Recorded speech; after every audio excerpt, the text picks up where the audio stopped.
And, something that actually I think we completely align with is the frequency range.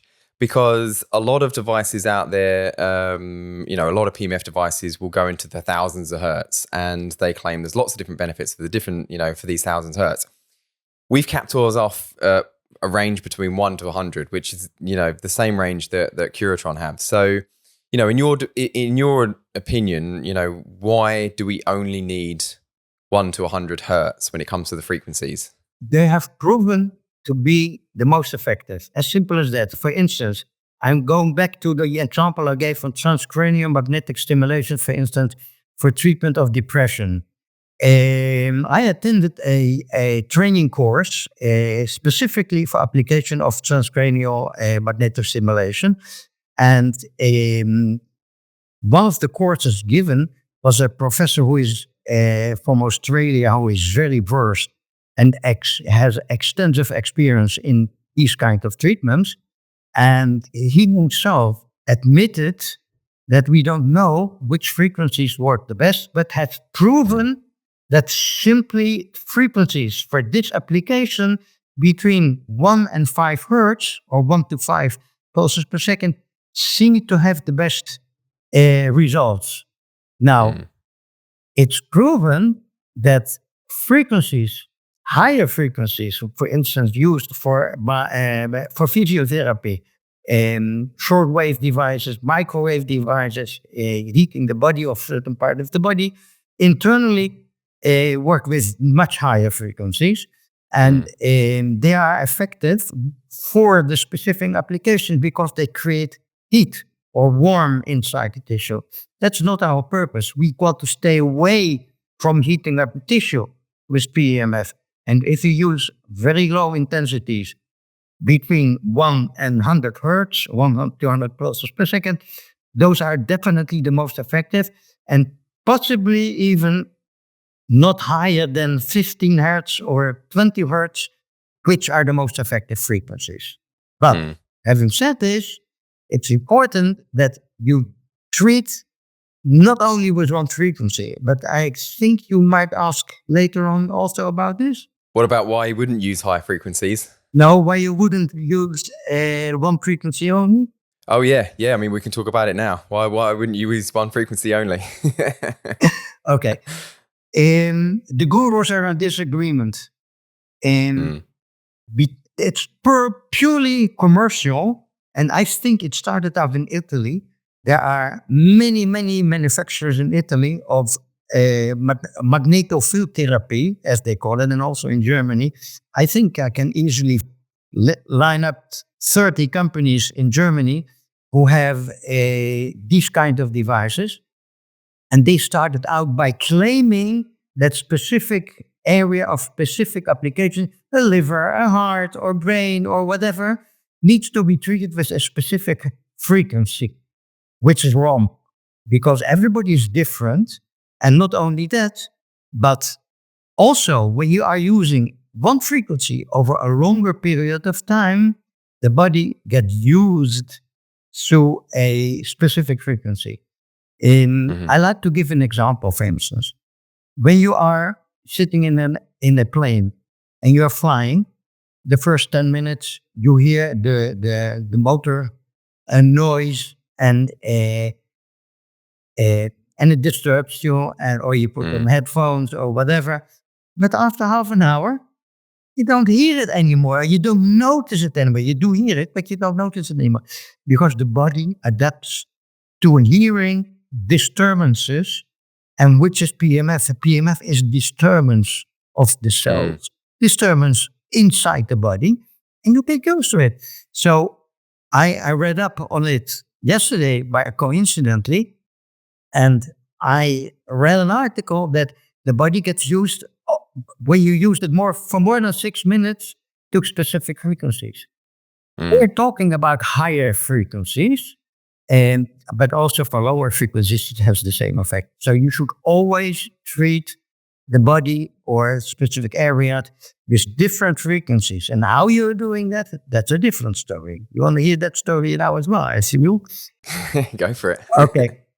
Let me tell you the following story. And I was born and raised in Holland. I worked in Holland, and there I met. I think it's close to 50 years ago. Oh, now you know how old I am.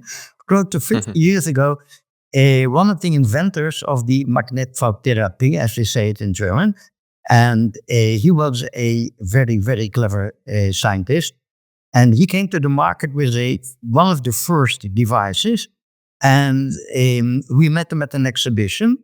And we were selling physiotherapy devices, and we were selling heart monitoring systems, nurse stations, defibrillators. And he asked us if he could sell his device in Holland. So we said, yeah, we'll give it a try. And we introduced it to therapists and to physiotherapists and medical doctors. And it was in the same period as the new technologies for electroacupuncture were introduced into the market. And homeopathy was very, very popular at the time as well. So it was not easy to sell this device. We did sell the devices, but it was commercially not attractive enough to continue selling them. So we just continued selling those. Now, when I came to Israel 45 years ago, something like that, I started working for different companies selling medical equipment, and I was responsible for sales in Europe, Northern Europe, and also Eastern Europe. And I then made many trips. And one of the trips, or one of the many trips I made to Germany, for instance, is I met simply there with a distributor there, a company who started manufacturing pulsed electromagnetic field devices, or they called it magnetfeldtherapy for treatment of osteoporosis. And they did a study at the university in Graz in Austria, and they could prove that you increase bone density with this technology. They had problems marketing the device. It worked, definitely, but they couldn't keep up with their heads above the water, so they went under. But when I saw this technology later on at an exhibition in Germany, and I saw one of the first very low intensity PEMF devices over there being introduced, and that's one of the new systems which is nowadays solved with multi-level marketing. And I went to the booth over there, I saw the device, and I looked at it, and I noticed that you can't feel it. So they used a very sensitive detector to detect at all the magnetic field, because it was so low. So when I saw it, and I came back to Israel, and I said to my boss where I was working, I said, we should develop a system like that as well, but a system with high intensities. And he said, that's fine, but only if you are taking it upon yourself to be the product manager. And because I'm an electromedical engineer by training, I like developing medical devices. What can I do? I designed the device. I had it actually manufactured in Germany because there's the technology. It started there, the technology. And we started selling. And one of the first devices we sold were to a hospital in Beijing, in China. So I went there to give training over there to the doctors over there. And then one day I showed it to them, and they said, okay, treat me. Next day I came back, and there was a row, 4 or 5 doctors were waiting for me, because they heard from the first people had been treated, they also wanted to have the treatment themselves. And that was the beginning of a very successful high-intensity treatment for pain treatment, actually. How did I get to the story?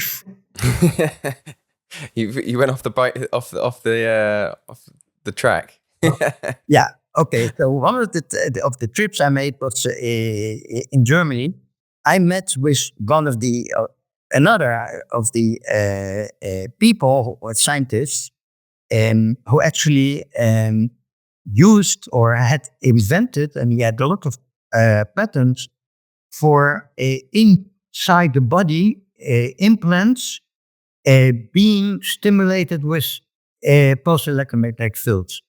And when he sat down at this office and he explained to me specifically that you need specific frequencies, but not only that, those frequencies cannot be used for more than a couple of minutes at a time, and then you need to jump to another frequency. So you cannot say, okay, I'm trying to, or I'm treating now with 4 hertz pulses, but next week, next 5 minutes is 5 hertz, and then 6 hertz. No, that's not the way to work. You must jump with a distance in the different frequencies. For instance, from 4 hertz to 8 hertz to 12 hertz to 2 hertz to 6 hertz, and then you get effective treatment, and the body does not get adapted to the specific frequencies. And this covers a lot of different areas. And then we get back to those people who claim you can use specific frequencies for specific organs, which is not true. Definitely not true. And that's why the reason that one of our, all our devices are based on a sequence of different frequencies, which changes over time in every couple of minutes in order to stay effective for the whole treatment time. I assume your device does something similar, right? Yeah. So, and just to summarize everything you're saying there in terms of the frequency, it's exactly the same. We get a lot of people, and the industry has been kind of trained into this notion of getting a book, opening the book, finding a condition with a frequency listed next to it. And that's what they want to see. They want to see that 10 hertz fixes this problem and 12 hertz fixes this problem. And we have to retrain that mentality to understand that that's not how PEMF works. Well, as far as me and you are concerned, we're both aligned with that, and we have also programs where within those programs, either the morning, the evening, the meditation, or the night program, where the frequency is consistently changing throughout that program. We also have the custom program where people can choose a frequency and it will run that frequency for the entire duration, which we, because we get these people that, they maybe not have bought the product unless it had that feature. Then when they've got it, we can train them into using the programs and tell them why. And I really like your analogy. And actually my chief engineer is always giving me a very similar analogy. And it's like you're a passenger in a car. And if you accelerate to 60 miles an hour, you can feel that.